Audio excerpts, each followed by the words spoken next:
the things I've always done, like when I even learned NLP, one of the first real dynamic set of tools I learned psychologically, I would go to these classes with these psychologists and psychiatrists, and we'd have an all-day session, which their idea of all day was 4 hours. It'd be like we'd start at 10, and at noon we're taking lunch. I'm like, where the hell are we going?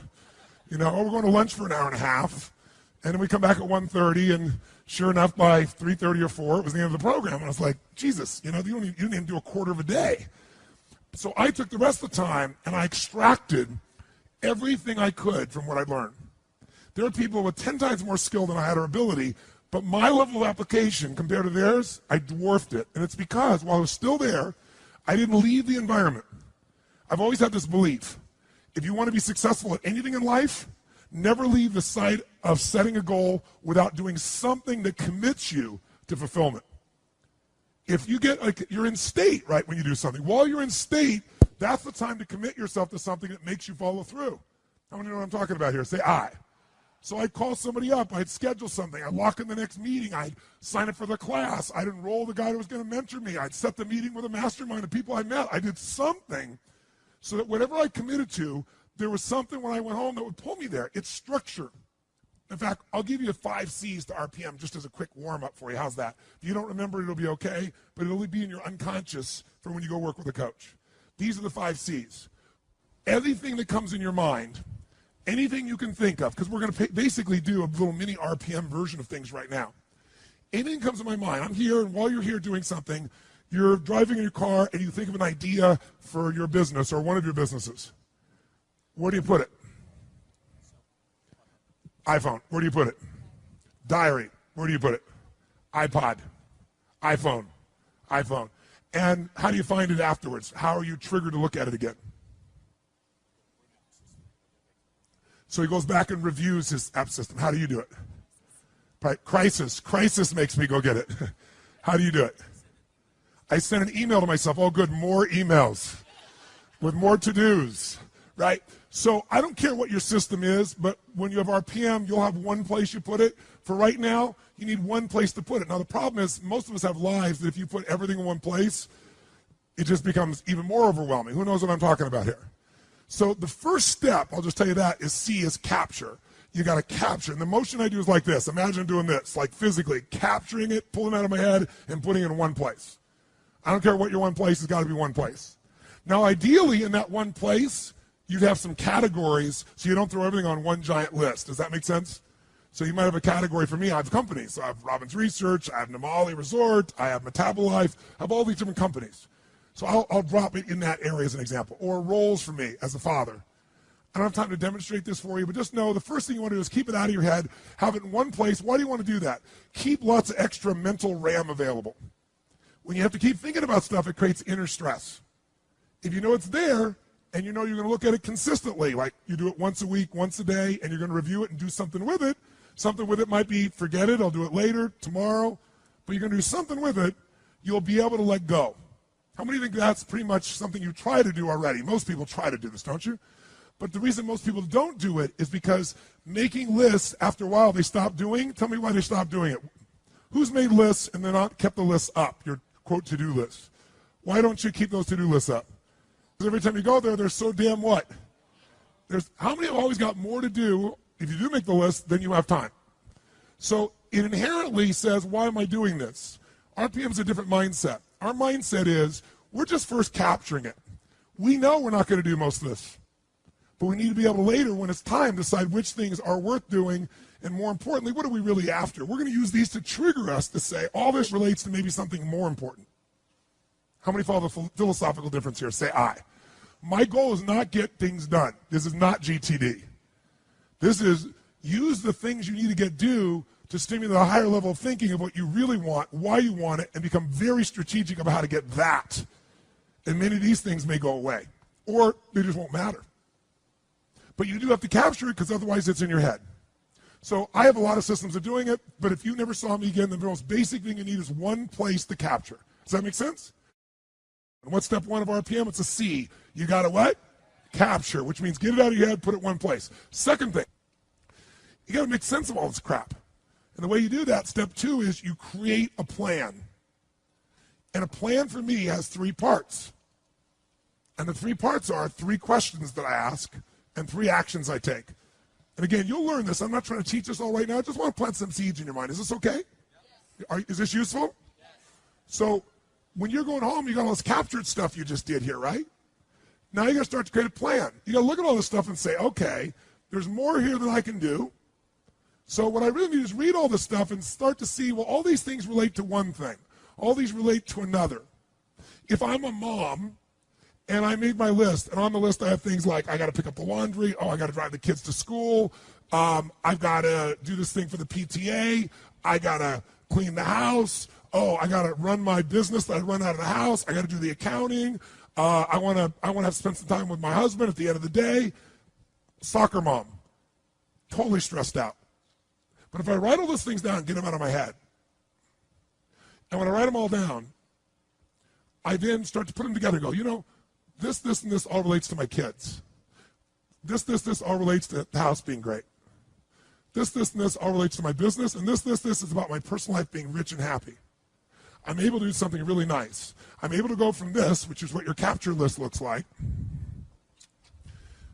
You'll start writing it down. You go, I got to do this, and that, and this, and this. And you start to feel good. It's out of my head. But then you go, I got to do this, and I got to do this, and I got to do this.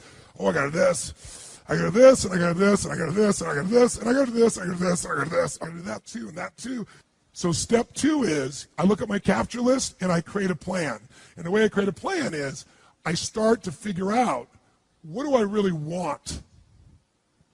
That's what the world is saying to me. That's what's in my head. What do I want? I might start to group some things together. I might start to say, you know, let's take a look at this. You know something? Watch this. Watch this for a second. This item here, clean the house, and this thing, and this thing, and this thing, these all relate to the house. And my outcome there is I want a magically clean house because, why? It makes me feel fully alive. And then, oh, by the way, this, and this all relates to my children. Oh, and this, and this relates to my business. And oh yeah, this is me personally.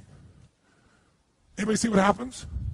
Suddenly, 80 action items or 12 or 30 will turn into 4 outcomes. There's something here that I want for my home. There's something I want here for my kids. There's something I want here for my business. There's something I want for me. And what that does is now I can start to go, okay, instead of reading all these items, what do I really want for my kids? What's my outcome this week or today? And you get really, really clear about what you're after. You use this to take you to another level higher. Use this to trigger a higher vision instead of letting this limit you. And once you know what you want, that's the first question. So create a plan has 3 questions to it and 3 actions. First question is, what do I really want? How many of you would feel different in your life just by this language change? What do I have to do versus what do I really want to accomplish? Would that change the way you feel about your life? Yes or no? Yes. How does it feel with have to do? See, RPM, when you finally learn it, has many pieces to it. Above all else, it's a thinking process. And better thinking creates better results. It's that simple. So you don't have to ever use a piece of paper to think this way. From now on, all this stuff's happening, you go, what's my outcome? What am I really after? What do I want? What's the specific results? Like, what's the target? Let's chunk up. I don't ever go in a meeting with anyone. What do you think the first words out of my mouth are when I sit down in a meeting after the hellos and the proper connections? What do you say? I always say, what are the outcomes for this meeting? Because how long the meeting is based on getting the results that we're there for. It makes a much more fulfilling life. Or if you can't get in that time, you know that outcome's still not done. We're going to come back and get that outcome done. How many follow what I'm talking about here? Say I. Now, when you get clear what your outcomes are, that's the first question of creating a plan. Second question is, why do I want it? Why? Why is this important to me? Why is this something that really is a must for me? I don't have to do it. I want to do this. Why is this transformative? What's exciting about this to me? And almost all of you have certain key words that are triggers for you. And language shapes your emotion. You want to have a nutritious meal or a delicious meal. You might say, I need a nutritious meal. But what if I said, this is a delicious, nutritious meal? You're more in. If I said to you, I want to introduce you to this person, they're really nice, versus they're delicious. Who knows what I'm talking about here? So when you learn RPM, you're going to learn that RPM is a system of thinking, that RPM is the power of language, because you can change a few words in your outcome. It'll totally change where you end up and what you're going after in your life. RPM is a visual chunking system, a way to take all that stuff you saw and group 82 things down to 4. And guess what will happen to your stress level? Through the floor. Guess what happens to your concentration ability? Through the roof. What are you going to focus on? That's another one. RPM is a focusing tool. It makes you focus on what's most important, because most people major in minor things. Am I making sense? So you got to know, why are we doing this? And I always look at 2 levels of why. Why for me? Why for the team?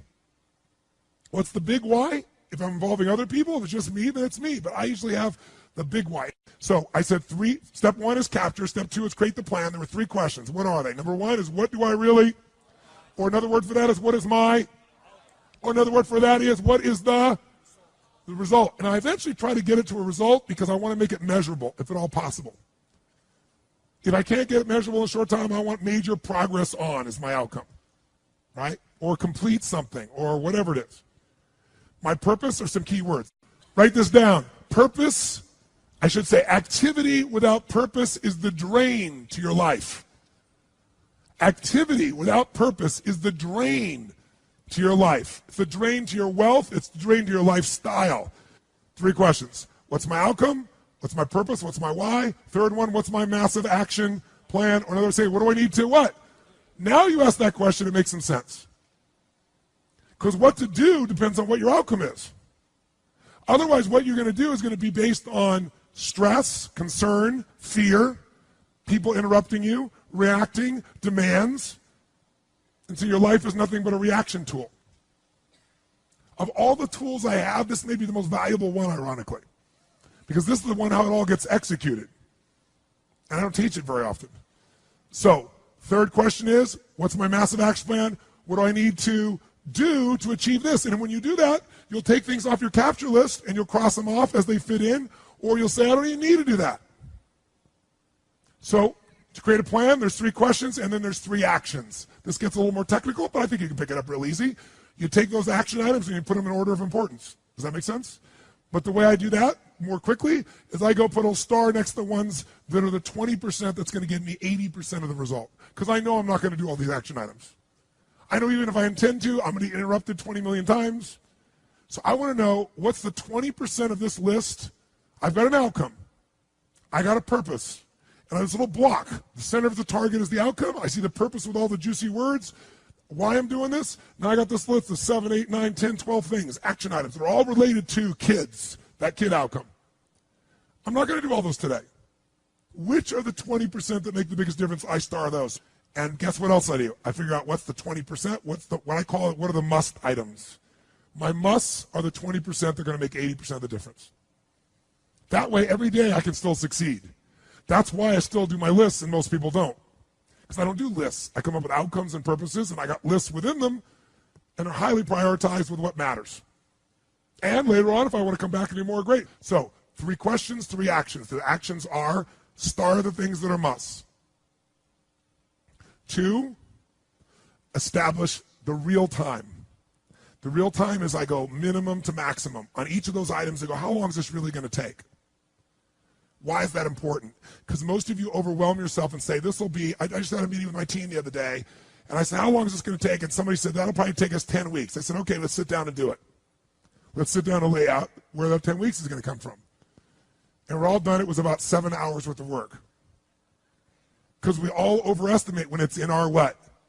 In our head. You sit down, look at each item, and you look at the 20%, and you mark, okay, 20 to 25 minutes, 30 to 40 minutes. And by the way, at the end of the day, what do I look at? What are my start items? What's the minimum time necessary to get that result? That's what I go do. Same thing with my week. So 3 questions. I create a visual block where this separates from everything else. Below it, I'll spell space, and I'll create another block. When you learn RPM, you'll see that visually. I don't think I want to throw up for you right now. But basically, in the center of my page, I see the target of what I'm after. I write my result. To the right, I write my juice. purpose. To the left, I put my action list. Put in order of importance, boom. Asterisk, boom. Minimum must time. I'm ready to rock and roll. Here's the third one. Leverage. Leverage is critical. You know how I get so much done? Because I don't just get it done. I know the outcome, I know the purpose, and I look for leverage. Leverage is different than delegation. What's the problem with delegation? Delegation is you have all that needs to be done, so you give it to someone else, and you tell them what needs to be done, and when they don't do it, you're pissed off. Leverage says, I can move the biggest boulder in the world with a little bit of effort if I get something I can do it with, but I'm still part of it. So leverage is, if I'm going to leverage something here with Tom, I'm going to make sure Tom understands the what?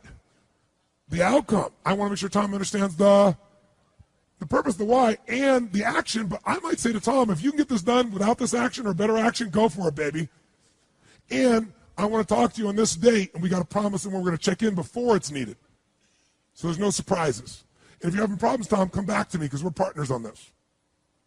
That I call leverage, different than delegation. Who sees the difference here? Say I. So 3 questions. What creates the plan? 3 questions with a block, 3 actions. Where's my must? What's my minimum must times? Where's my leverage? And you know what I do when I have no time? There is time. I just got to leverage it. Now saying, you say, I have no one to leverage it to. You know, Shane over here, right? I got all the stuff he wants to do, can't leverage it. But Shane's answer was, hire somebody, then he thinks about what it's going to take and goes, $125,000. Can't do that now. He's getting caught up in one way to get the outcome. Leverage. He goes through his list and goes, what if I got someone to do 20% of this stuff? I could spend 20 grand to get that much freedom. I could pay for it times 10. And if I'm really productive, my productivity should enhance the world, not only my clients and customers, but it should provide jobs for other people. And if there's anything you hate to do, it's because you're either ineffective at it or you don't think it's very important, but it is urgent. So you need to hire somebody for those things. And ideally, somebody who loves that job. You're never going to grow when your time is eaten up for activities that aren't that important. Activity without high levels of purpose is the drain of your fortune. Do it now. If you can't get it all now, do a part of it now. Leverage is power.